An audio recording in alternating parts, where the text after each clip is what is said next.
been way too long since we did some baking. We want to share with you some of the tastes of our childhood. These were the dishes that were served to us by our mums and our grandmas. We know our favourites, but we would love to know yours. So we're going to bake all of our favourite puddings. And at the end of the series, you can vote for your favourite. This year, why don't you join me for the Bakery Bears Pudding Club? So come on, let's get baking!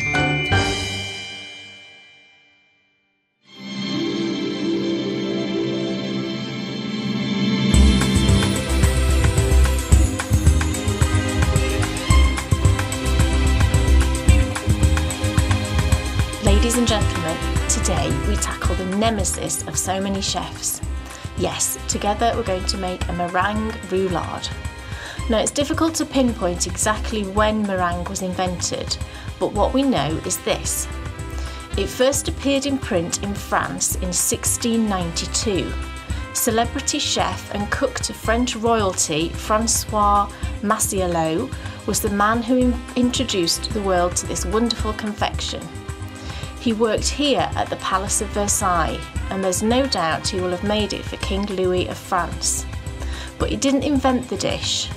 Two earlier 17th century English manuscript books of recipes give instructions for confections that are recognisable as meringue. They were called white biscuit bread, and they appeared in the book of handwritten recipes started in 1604, written by Lady Eleanor Poole Fettyplace. Another book by Lady Rachel Fane listed them as pets, and in France, slowly baked meringues are still referred to like this due to their light and fluffy texture. What I know for certain is they are delicious and I want to eat some. So let's get baking. Okay, so what are our baking notions that we're going to need for this lovely recipe? Not a lot, you'll be pleased to know. We're just going to need a bowl to do some whisking. We're going to need a tray. You can buy them and they're called Swiss roll trays. This one is just a normal baking tray that's about an inch or so deep, but it might be sold as a Swiss roll tray. And the size of it, in the recipe it specifies that you want a size 23 by 33 centimetres. Mine's a little bit bigger than that, but it worked out absolutely fine. So if it's there or thereabouts, you should be good.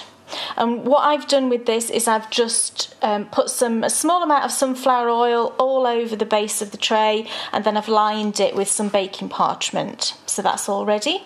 And then you're just going to need a whisk of some sort. Mine's a handheld, but you can use whatever type of whisk that you want to use. And over now to the ingredients. And again, we don't need a whole lot, so this is fantastic. We're going to need some double cream, or you can use whipping cream.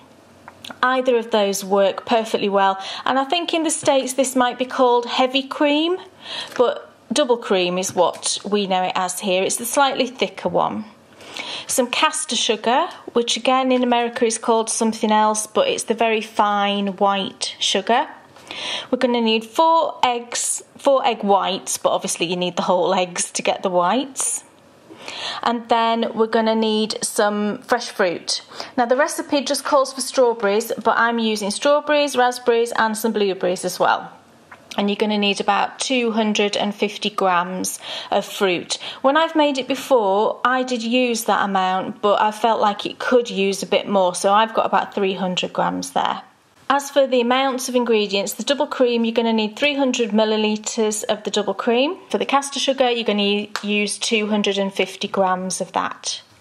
The only thing I add extra to the recipe is when I whip the cream, I'll show you at that stage, I just add in a little bit of vanilla paste, because I do feel like that kind of lifts the whole thing a little bit, just having that touch of vanilla. So that's all of our ingredients, and we're all ready now to start making our lovely roulade, so let's get cracking. Okay, the first thing that you need to do is separate off your egg whites. I've done that into a separate little bowl here. Don't do it directly into the bowl that you're going to be whisking in, just in case you drop any shell in there or, you do get a bit of yolk.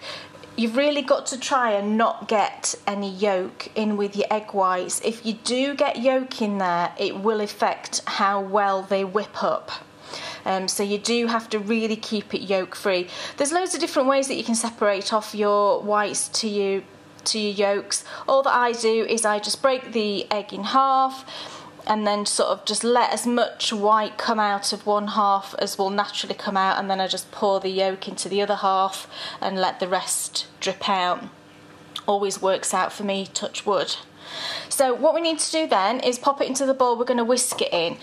Now make sure that your bowl is completely clean. Give it a nice clean with some washing up liquid. Get rid of any grease that might be in there. And as a final sort of little check, just to make sure we've got no grease in there at all, what you can do is just get a bit of lemon and just rub it all over your bowl. And that will just eliminate any tiny little bits of grease that we've got in there, because again, that can affect how well your meringue turns out. There we go. So now we can just pop our whites in, and then we're going to whisk up the whites until they're at the soft peak stage. Just takes a few minutes.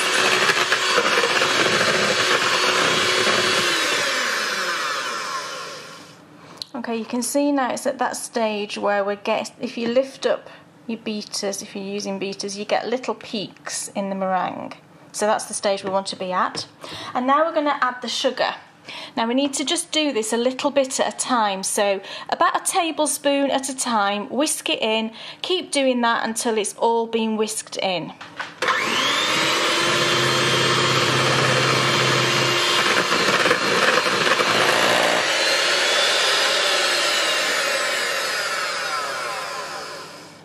Okay, so that's all of the sugar in, and you can see now you can put the bowl over the head thing, which I'm not going to do, but you end up with this beautiful, thick, shiny, glossy meringue. You know, I could just stick my face in it, to be quite honest, but I am not going to do that. So now all we need to do, get a spoon and go over to your tray. You will have preheated your oven to about 180 degrees C, so that's all ready. And we're just going to put all of the meringue into the tray. Oh, it's so nice, look at it. Oh. This actually is only the second time I've ever made meringue. When I made it, this exact recipe last week, it just suddenly dawned on me that I'd never made a meringue before, and I couldn't believe that. I think it's one of those things that people think is quite a scary thing to make, but it's so simple. I mean, it's literally 2 ingredients, and I think as long as you add that sugar gradually, I think the mistake you can make is if you add it all in one sort of lump, it just doesn't form quite correctly. So just add your sugar in gradually and you won't have a problem. So what we do now is we're just going to spread it all out. It kind of looks like there's not going to be enough, but there is. It really puffs up because it's obviously just egg whites, and that's in any recipe, it's the eggs that give the lift, mainly in cakes. It's such a lovely substance to work with. So push it all to the edges and then just try and get it as flat as you can. So that's it sort of all spread out. Now just sort of work your spoon around. Use a palette knife if you wanted to. And just flatten off the edges and then just sort of smooth over the surface. So we now just need to pop that into the preheated oven that's at 180 degrees C for 8 minutes. Now I put a timer on because that will go by quite quickly. After it's had its 8 minutes, turn the oven down to 140 degrees C and give it another 10 minutes. And again, I'd set your timer. And after that 10 minutes then, if you have a look at it, it should be sort of a light golden colour on top and be quite firm to the touch, and then it'll be ready. So I'll pop it in the oven and I'll see you back when we take it out.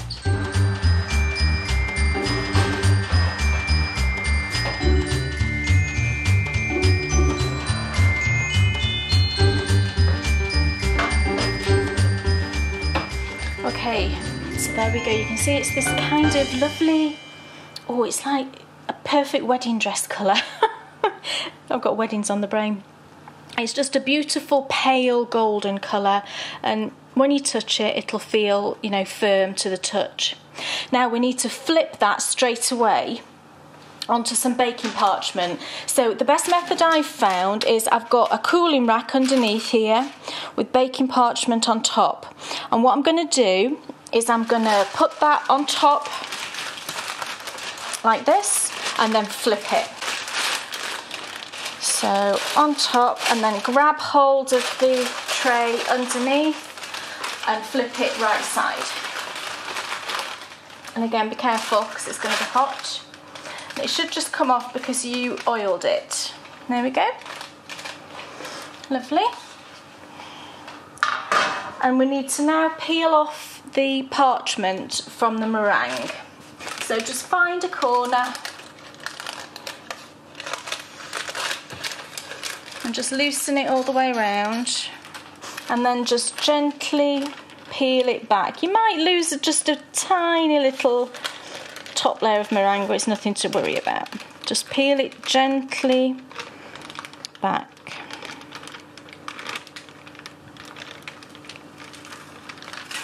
There we go. So you can see we lost a tiny little bit, but it's all fine. Now we need to leave that to go completely cold. It doesn't actually take long because we're on a rack, so we've got air going underneath and on top. Probably takes about 20 minutes or so to go completely cold. But in that time you can be chopping your fruit, and then we can be whipping our cream up as well. So we will go and do that now. I don't chop the raspberries, and the blueberries, you know, are small enough just to leave whole. I'm only chopping up the strawberries because these are quite large, lovely British strawberries. It's definitely, I would say, a summer dessert, this one. But of course you could use frozen fruits, but they do tend to go a bit mushy, I think. Soft fruits, once they've been frozen, they do lose their shape because they've got a lot of water in. So this is all my lovely fruits. The last time I made it, I just put in strawberries and raspberries and it was delicious, but Dan said, oh, a few blueberries would be lovely. So this time I'm also going to scatter in a few delicious blueberries, because we do love blueberries and they're super good for you. You know, all of these red and purple fruits, they're excellent for you, which kind of, I think, counteracts all the sugar and the cream of the you know, the finished dessert. So there we go, that's all our fruits all chopped and ready, so we can now whip the cream. So we need 300 ml of cream. Now conveniently, this pot is 600 ml, but it's got the measurements on the side here, which is very nice of them. So rather than me putting it into a jug, I can just pour until I reach the 300.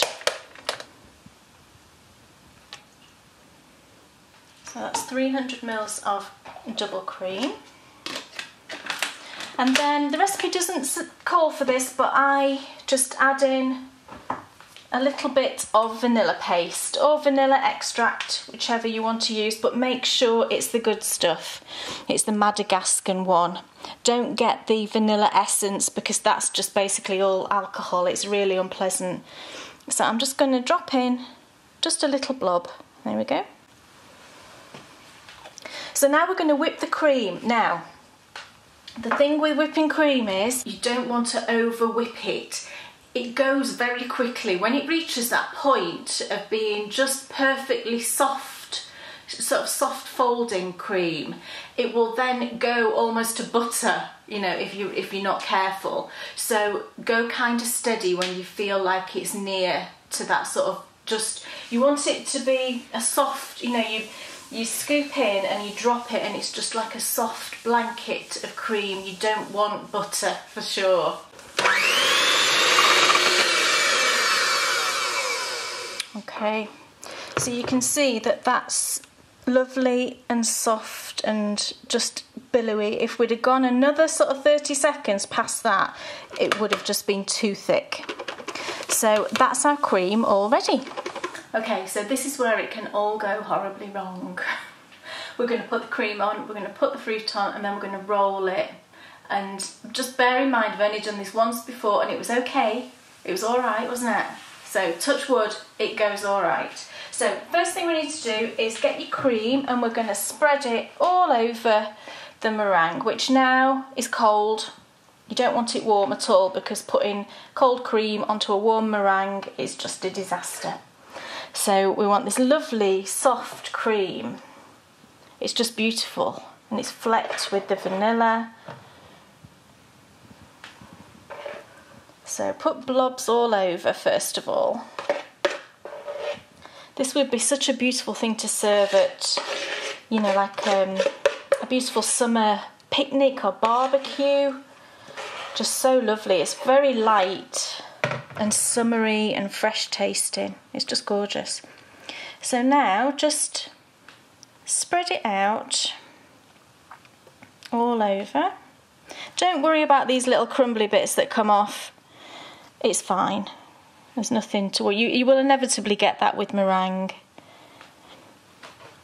But the inside of the meringue is beautifully soft. It's not a crunchy meringue. It's very soft inside. It's gorgeous. And now get your fruit and just scatter it over. If you've got a mixture like this, then try and get kind of, you know, get a few blueberries in all of the areas. Otherwise, some lucky person will get a slice that's just all blueberry. It just looks so pretty, doesn't it? Make sure we've got a bit of fruit in all areas. And now we need to roll it. So we're rolling from the short end this way. We're not going to, you know, don't roll from the long end that way. We want to do short end forward. Now use the baking parchment as a lever. So the first thing we need to do is get the first sort of turn to be tight so that we don't get any sort of air gaps. So what I did was I just folded that over, that first bit, quite tight. And once you've got it up a little bit, just kind of push that first fold down back on top of the fruit like that. And then that'll make sure that it's nice and tight, a nice tight roll. And then just use the baking parchment to help you. It will all crack, that's just what it's meant to do, that's part of the charm of it. And just keep going and keep going.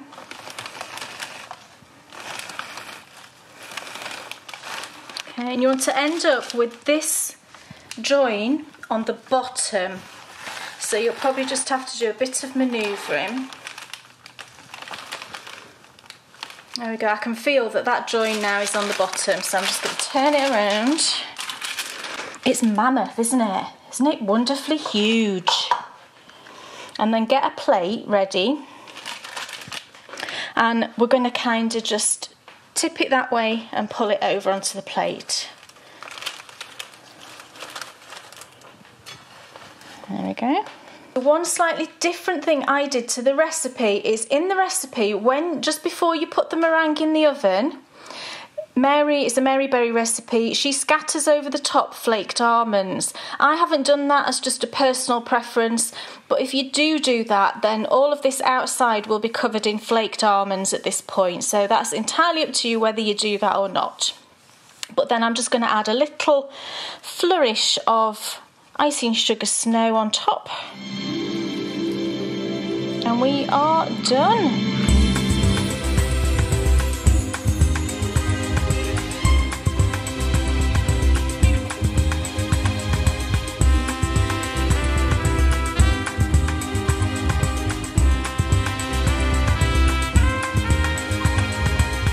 Okay, so are we ready to try this? I am absolutely more than ready to try this. And this actually is going to be my birthday cake this year.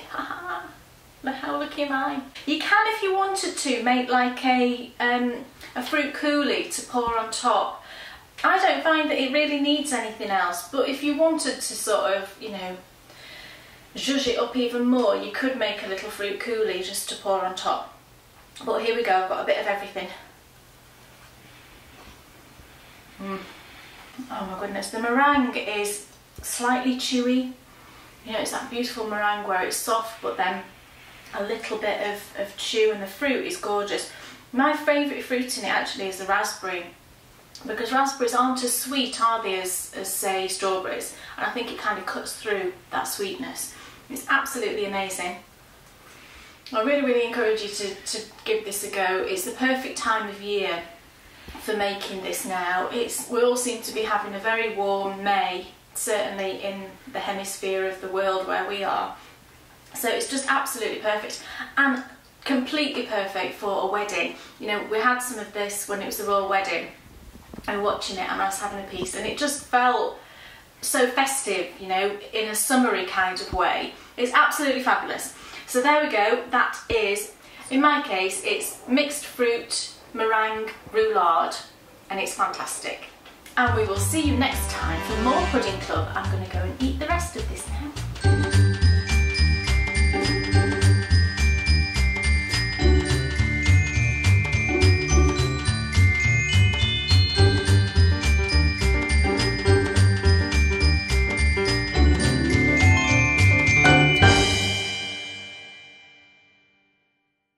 You've really got to try and not get any yolk in with your egg whites. If you reduce the crack it and then pull it gently apart, and then let whatever white, you know, I could just stick my face in it, to be quite honest, but I am not going to do that. It's mammoth, isn't it? Isn't it wonderfully huge?